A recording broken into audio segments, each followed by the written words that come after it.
there is a request, Chairman Sir. The speaker should introduce himself. That is true. So you introduce Myself is Bajinder Singh. I am a practicing advocate in Delhi and at Supreme Court of India. My paper, I am presenting this paper on globalization, change in energy base of world economy, along with a host of associated new technological development and shift in the social structure, composition of the society. Friends, here, first of all, I would like to take, as my paper begins, with a personal note that it was in 2008, I was studying my law and I was in my second year that Aipf founding meeting was held in Delhi. I was fortunate enough to attend that. And since then, I was very curious about this world economic crisis erupting from USA, the topmost capitalist country in the world, which is America, who have been selling their American dreams. So from there I started my journey of trailing this economics. So I am not a formally student of economics. So from leftist logic to Keynesian economics and mainstream economics criteria, they are explaining the crisis. I have continued in last 8 years and have attended all the 8-year workshop of Aipf, which have been in continuation. So today my paper, which I am presenting, it is the new insight which I got from this economic crisis and which I am also going to present here.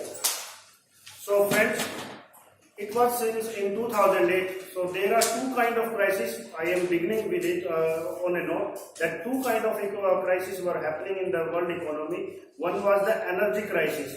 Like we all know, our industrial society economy is driven by fossil fuels, oil, gas, and diesel and uranium later on. So, and by the time of 2008, exactly at that time, crude oil per capita per barrel were hitting as high as $147 per day, per barrel. So, and that has led to increase and escalation of the price of all goods and services in the economy, and people's purchasing power capacity all were depleting. So in that backdrop, there is this, I am trying to trace this this energy shift transformation which is happening in this world economic crisis. So therefore my paper argues that energy crisis and this capitalist world economic crisis are have been evolving independently as well as they have been meeting and interacting together. And there is a convergence happening. And that is why, because now there is a vicious circle which is formed. Like from 2008 to 10, when economic recovery started beginning, again the crude oil per barrel shot up again 90 rupees per barrel. So that is the problem. Is now world economy, before this economic crisis happened, it was growing at 5%. Now it is growing about 3.5% only.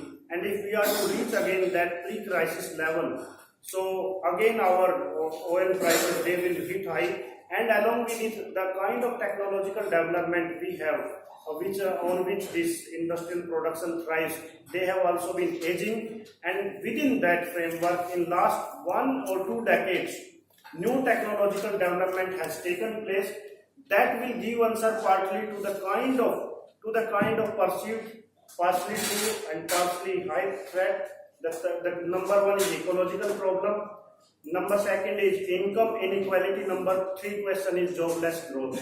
All that can be addressed only when if we see this technological development like this artificial intelligence, robotics, 3D printing, when if it is potentially becoming a productive force, new productive force. If we see in the isolation, we see that okay, there are job loss happening. But when we see them in association with this shift, if this shift in the world economy happens, then there is a paradigm shift, and we are reaching a stage where there will be, for the first time, we will be creating millions of jobs and business and new opportunity. First thing, income inequality will be reduced. Third thing is this MSME sector throughout the world. Like in advanced capitalist country, it has been just an appendage. Now, for the first time, it is rising. It is coming beyond the side of capitalism, and it can really thrive on with the help of this new technology.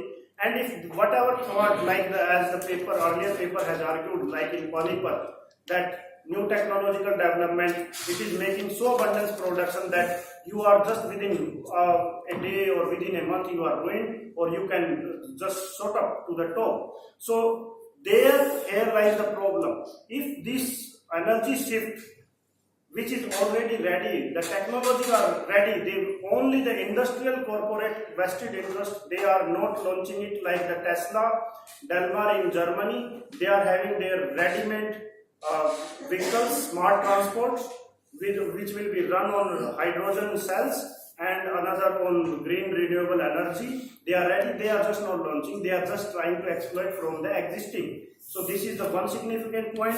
If you see, I have given data in my paper, firstly about the global economic crisis and the energy crisis also. You can see oil, for first and foremost point is that oil recovery has peaked way back in 1970. It peaked, there is data I have given in my paper, you can see. It peaked for US in 1970 and it peaked for the global economy in 1979.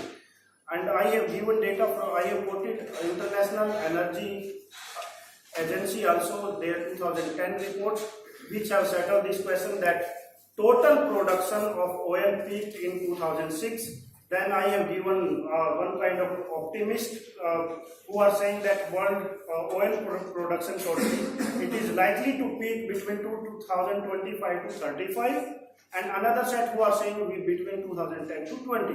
This is the energy problem we are facing. And another is that now a host of these new technology, green energy, which are likely to come from sun, from wind, from biomass, and from other. And here is another strategic point we need to see. We see nuclear reactors. After 1970s, 80, particularly in USA, there were no new nuclear reactors. They were not implementing them, and particularly after Fukushima, they were not building them. But this nuclear energy agency, their corporate, try to reinvent them in the name of global warming, saying that we are the only future for world economy, and that is where USA, who is trying to pull out from this WTO, who are saying we will not go by, and Donald Trump election rhetoric. We can see that we're gonna burn fuel coal in Ohio. We were gonna rebuild industrial development, which has already happened in USA, again by building their builds, infrastructure, roads, highways from 1945 to 70 period. That automobile industry, etc., and their great highways. So that has peaked.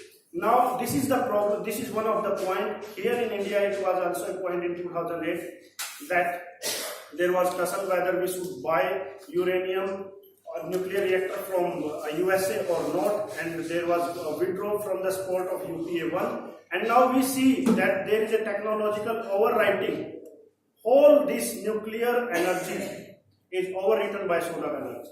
Now, in next to my paper page, I have given the data that scientists have quoted that single day or 1 day or 1 hour energy the sun emits, if we are able to tap it and convert it, we can produce the 1 year energy from it for the whole world economy. Second point is that solar energy prices have been falling down. They have been falling down, and they have reached now, if we calculate them, as per the energy which is right now being produced. There is a sharp reduction in the price of solar energy and their photovoltaic cells. Reduction is by 8%, and now there is data. China just 4 and 5 years back, by 2010, it was 4 and 5th number, but today in 2017, in the number of top 10 countries producing solar and wind energy from renewable energy, China has topped, followed by Japan, Germany, and then USA and India, which was on 10th, it has come to 7. So another significant point is that oil and its associated technology